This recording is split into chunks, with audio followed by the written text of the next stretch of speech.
السلام عليكم. اوقات كتير بنقعد نغير ونعدل في الديزاين ونفضل نقول في حاجة غلط، ولكن مش بنبقى قادرين نحدد هي ايه بالظبط، مع ان الموضوع ساعات بيبقى بسيط جدا، مجرد ان السبيسنج مش مظبوطة، وده طبعا بدوره بيبوظ الفيجوال فلو كله من غير ما ناخد بالنا.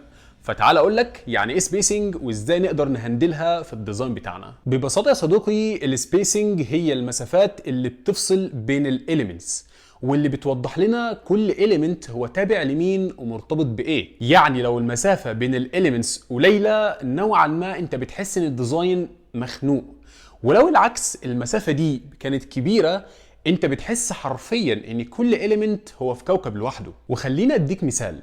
تخيل معايا انت عندك الكارد ده فيه عنوان وباراجراف صغير وفي الاخر سي تي اي او زرار.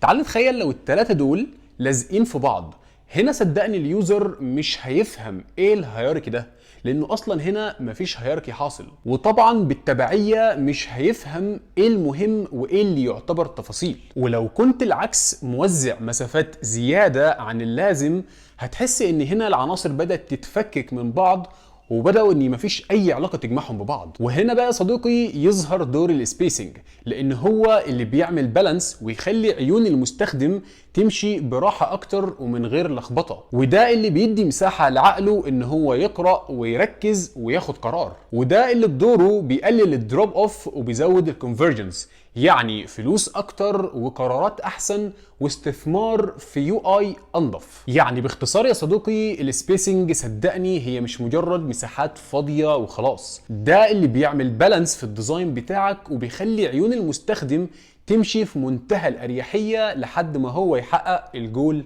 بتاعه.